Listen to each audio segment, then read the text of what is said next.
Olá, bom dia. Hoje é terça-feira, dia 19 de outubro. Você vai ver nessa edição que a economia chinesa cresceu menos do que o esperado. Um grupo armado matou 43 pessoas num ataque a um mercado na Nigéria. Aqui no Brasil, as médias de mortes e casos de Covid seguem em queda. E começou no litoral paulista a Copa Graça de Futebol. O ministro João Roma confirmou que o Auxílio Brasil deverá ser de R$ 300 e vai atender até 17 milhões de brasileiros.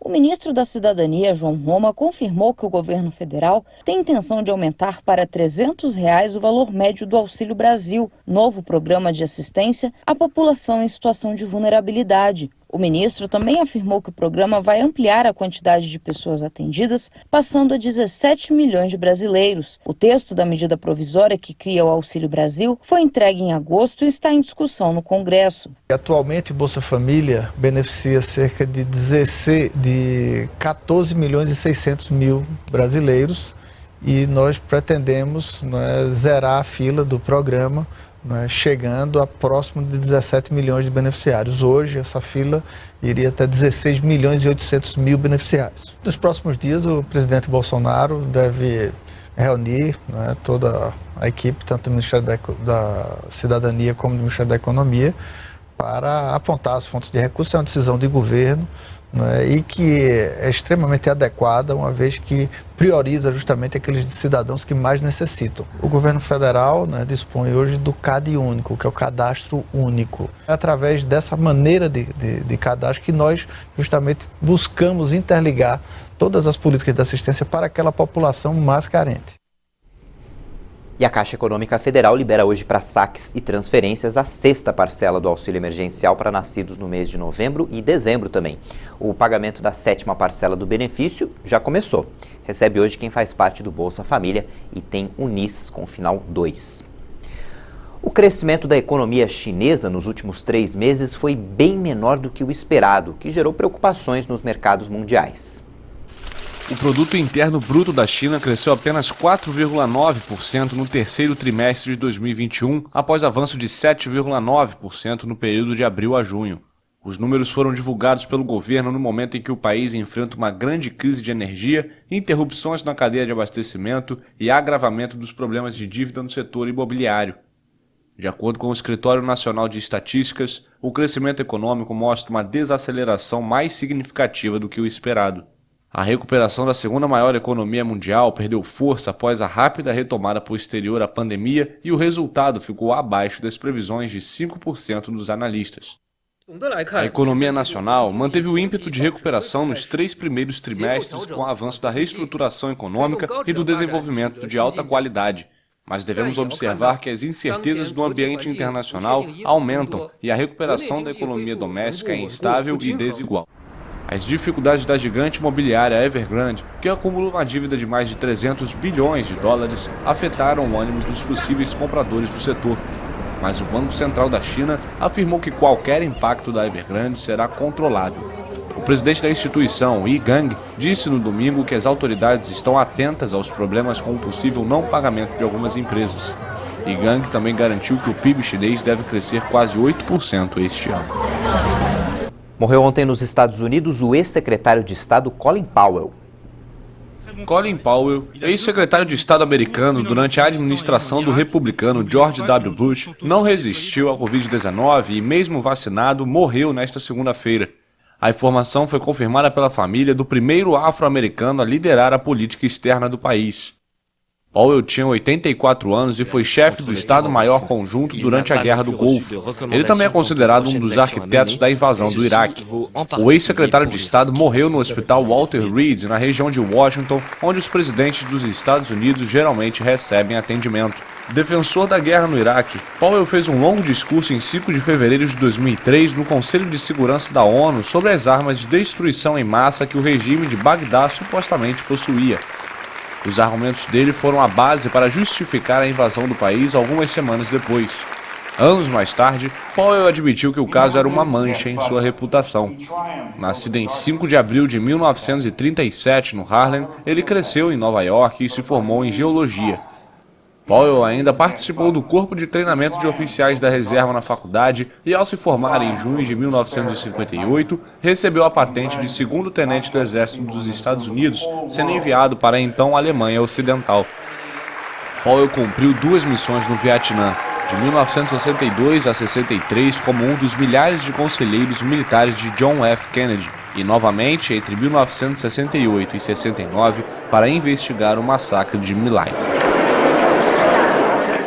A CPI da pandemia ouviu ontem familiares de vítimas e sobreviventes da Covid-19. Do lado de fora do Congresso, houve um ato em memória às mais de 600 mil vítimas da doença. A sessão desta segunda-feira foi marcada pelos depoimentos de familiares de vítimas da Covid-19 e sobreviventes que tiveram sequelas graves da doença. Um morador de cada região do país foi convidado a falar aos senadores. Representando o Centro-Oeste, o jornalista Arquivaldo Bitts Leão contou que perdeu 6 parentes e há 3 meses teve Covid-19. Ele perdeu a audição e não consegue mais andar sozinho. A jovem Giovana Gomes contou que perdeu o pai e a mãe durante a pandemia. O pai chegou a se curar da Covid, mas morreu dias depois quando o câncer se alastrou. Ela, órfã da Covid, ficou com a guarda da irmã de 10 anos e se tornou a chefe da família. Eu e meus pais e a minha irmã, nós éramos muito unidos, muito mesmo. Tipo, onde quem conhece sabe, onde nós estávamos, a gente estava junto. Então, quando meus pais faleceram, a gente perdeu as pessoas que a gente mais amava. E eu, vi que eu precisava da minha irmã e ela precisava de mim. Eu me apoiei nela e ela se apoiou em mim. A enfermeira de Manaus, Mayra Pires, também relatou ter perdido parentes próximos. Ela cuidou da irmã enquanto ela estava entubada, mesmo com poucos recursos e muitos pacientes graves. Mayra cobrou do poder público assistência aos órfãos da pandemia. Graças a Deus nós temos ONGs, que ajudam essas crianças em Manaus, no Amazonas. Só em Manaus nós temos mais de 80 órfãos do Covid. Só da minha família são 4 crianças. E o que estão fazendo por causa? Do que estão fazendo para olhar essas crianças? Como vai ser o futuro delas sem os pais? Se eles não têm muitas vezes perspectiva. Os meus sobrinhos, eles têm a nós. E as crianças que não têm família? O que está se pensando em fazer de política pública para resolver, para dar um futuro para essas crianças? O relatório do senador Renan Calheiros deverá conter a sugestão para que seja criada uma pensão para os órfãos da pandemia, assim como aposentadoria por invalidez para aqueles que a perícia médica sugerir. Mas o relatório tem nova data para apresentação. Após o vazamento de trechos do relatório, houve uma instabilidade no G7 e divergências entre o presidente da CPI da pandemia, senador Omar Aziz, e o relator, senador Renan Calheiros. A nova previsão é que o relatório seja apresentado na quarta-feira e a votação seja feita no dia 26. A explicação oficial é que 24 horas seriam insuficientes para analisar as mais de 1000 páginas do relatório de Calheiros. O relator amenizou a situação e disse que divergências são comuns no parlamento. O relatório ainda está para ser concluído, passando por ajustes e acertos. Isso aí não significa absolutamente nada. Quer dizer, o vazamento não é bom, mas já que vazou, nós vamos aproveitar essa circunstância para confrontar pontos de vistas, para que o relator acerte um posicionamento comum. A minha disposição é essa. Calheiros disse ainda que 11 crimes devem ser imputados a Bolsonaro no relatório final. Tanto o adiamento quanto a menção ao presidente foram criticados pelo senador Marcos Rogério. Se essa moda pega de indiciar quem não é investigado, olha, vai mudar o padrão dos inquéritos das polícias Brasil afora. Um delegado de polícia que preside um inquérito, daqui a pouco vai indiciar quem ele não investigou, prova que ele não coletou e pessoa que ele não é competente para investigar. Mas lá, na conclusão do inquérito, ele vai indiciar essa pessoa. Pode isso? Porque é o que o relator está fazendo aqui. Ele não investiga porque não tem competência o presidente da República. O que é investigado são as ações ou omissões do governo.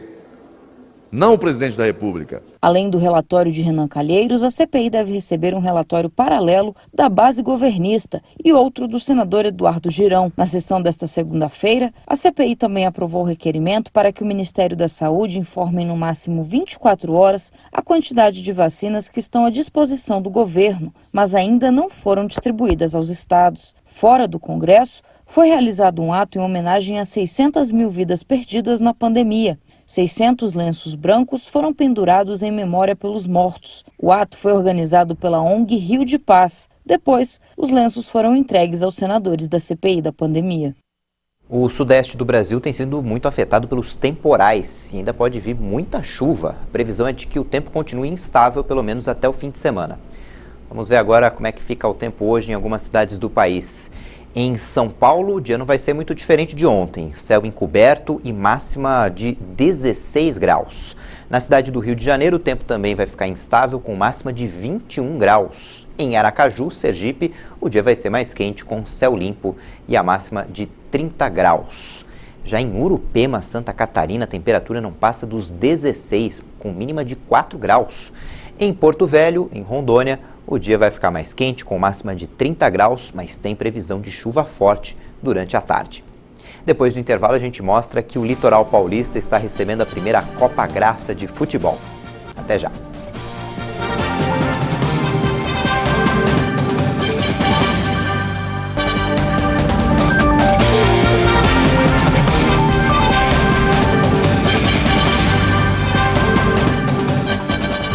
Às 8h45 no horário de Brasília, o país completou uma semana com menos de 400 mortes por Covid na média móvel. Segundo o Ministério da Saúde, o número de vítimas passa de 603 mil. Em 24 horas, o Brasil confirmou mais 183 mortes por coronavírus. Até agora são 603.465 vítimas da doença no país. Também foram registrados 7.446 novos casos de um dia para o outro. Desde o início da pandemia, 21.651.000 diagnósticos já foram confirmados. O indicador mostra que a média de mortes está em 322 registros por dia. O número segue abaixo de 400 mortes pelo 7º dia, depois de 11 meses acima do patamar. Esse é o 23º dia sem aumento na média de vítimas. A média móvel de casos, que indicou 9.882 registros diários, apresenta tendência de queda pelo 17º dia seguido. Por regiões, podemos verificar que 8 estados ainda apontam alta nos óbitos pela Covid. Amazonas, Bahia, Ceará, Espírito Santo, Piauí, Rio Grande do Norte, Rondônia e Roraima. Em estabilidade estão 10 unidades da federação. E 8 estados apontaram queda nas mortes: Alagoas, Amapá, Maranhão, Mato Grosso do Sul, Minas Gerais, Pernambuco, São Paulo e Sergipe. O estado do Rio de Janeiro não atualizou os dados. Mais de 261.800.000 doses de vacinas contra a Covid já foram aplicadas no Brasil. Segundo o Ministério da Saúde e as secretarias estaduais de saúde, mais de 151.700.000 pessoas tomaram a primeira dose de uma das vacinas contra o coronavírus. Isso representa 71% da população. 105.200.000 pessoas tomaram a segunda dose ou dose única, o que representa 49% dos brasileiros. A dose de reforço já foi aplicada em mais de 4.800.000 pessoas, 2,2% da população. Foram aplicadas em um dia mais de 140.000 doses de vacinas contra a Covid em todo o país. E quase 80% da população do estado de São Paulo já tomou pelo menos uma dose. 63,5% já tomou a segunda dose da vacina. A partir de hoje, o estado de São Paulo antecipa o intervalo entre as doses da Pfizer, de 8 semanas para 21 dias. Pelo menos 43 pessoas morreram depois que um grupo de criminosos atacou um mercado no noroeste da Nigéria. O ataque foi cometido por criminosos no povoado de Gorônio, no estado de Sokoto, noroeste do país. Era um dia de atividade e havia muitos comerciantes no local. Há vários anos, o noroeste e o centro da Nigéria são palco de violência cometida por grupos armados. Eles atacam aldeias, roubam gado, cometem saques e sequestram pessoas, especialmente meninas, em troca do pagamento de resgate. Há 10 dias, pelo menos 19 pessoas foram mortas em um ataque contra um mercado em outra aldeia, também no estado de Socoto. Segundo diferentes fontes, se tratou de um ato de represália, depois que 11 criminosos foram abatidos em uma feira de um povoado próximo por um grupo de autodefesa local. A primeira Copa Graça de Futebol Society está sendo realizada em Santos, no litoral paulista. O torneio reúne 21 equipes que representam a Igreja Internacional da Graça de Deus na Baixada Santista. São 300 jogadores, entre obreiros, pastores e membros. O juiz apita e a bola começa a rolar. É a primeira Copa Graça, torneio de futebol society da Igreja Internacional da Graça de Deus. São 21 times e 300 jogadores.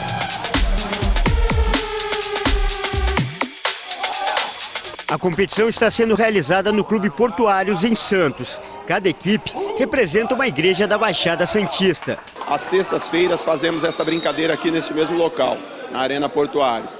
E aí, comentando com o deputado Davi Soares, que é um apoiador do esporte, ele deu a ideia da gente criar esse campeonato.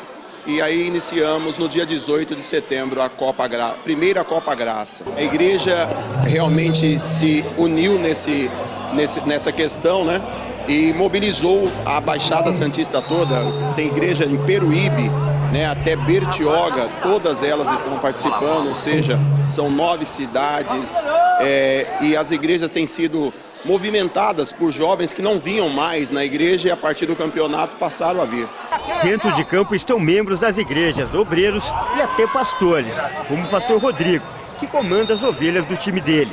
A junção de pessoas, tanto de igreja, fora, pastores, obreiros, membros da igreja e também alguns convidados fora da igreja, que é uma oportunidade de trazer essas pessoas, conhecer o trabalho nosso, tanto o trabalho evangelístico, mas também o esporte, que é um momento de lazer, de brincadeira, apesar de ser um confronto, mas acima de tudo é um lazer, uma brincadeira. Aqui também estão vidas que foram transformadas, jogadores que são vencedores dentro e fora de campo, como o goleiro Fábio. Eu gosto muito de jogar futebol, então eu uso o futebol também para espairecer a mente, para distrair, né? E para ocupar, né? Porque nós sabemos que a cabeça vazia é inimiga do... é ser escravo do diabo, né? E ele até que fez boas defesas para o time. Alguns milagres a gente pode até fazer, mas com a mão de Deus, né? A competição mobiliza toda a igreja. Ao lado do campo, uma torcida empolgada, com muitas crianças e mulheres, acompanha os jogos. Olha só a Tatiane. Olha, eu tô gritando, mas tô quase no meu limite já. Mas tudo para incentivar o time. Com certeza, tem que incentivar. Aguenta gritar mais um pouco ainda? Só mais um pouquinho, hein? Vai, Samambaia! Vamos, Samambaia!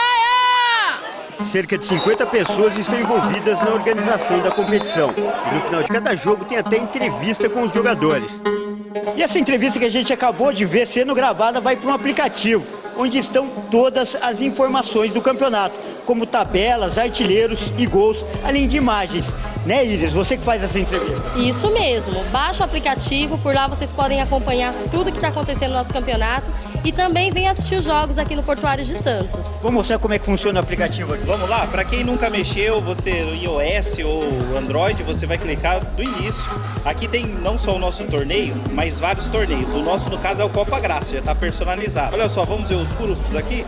Os grupos, quem está passando. Tudo ao vivo, tudo online. Em tempo real. Também as mídias a gente coloca aqui e dá para ver lances da partida, quem fez falta, quem tomou cartão amarelo. É super explicativo.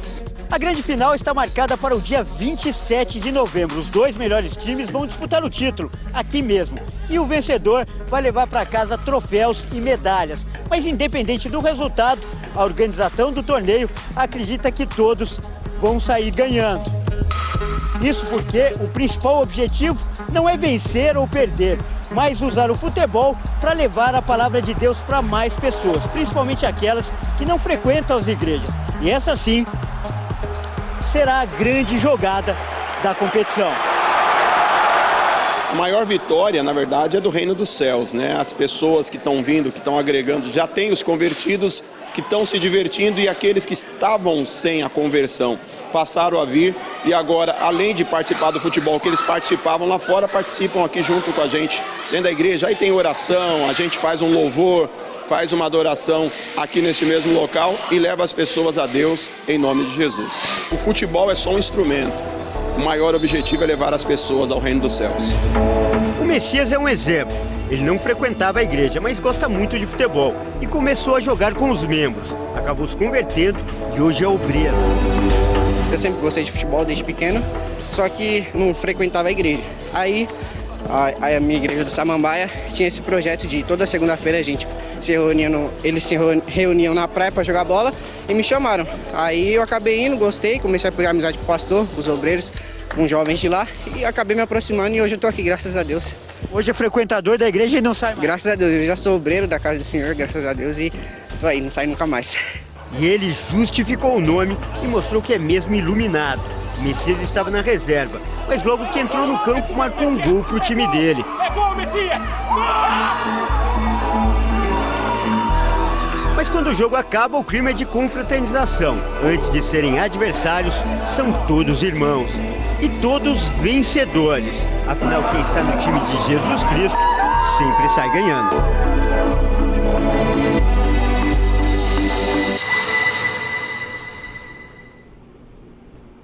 Essa edição fica por aqui, já tem outras informações com a Patrícia Velenic. E no YouTube você pode rever essa e outras reportagens dessa edição. Tchau, bom dia.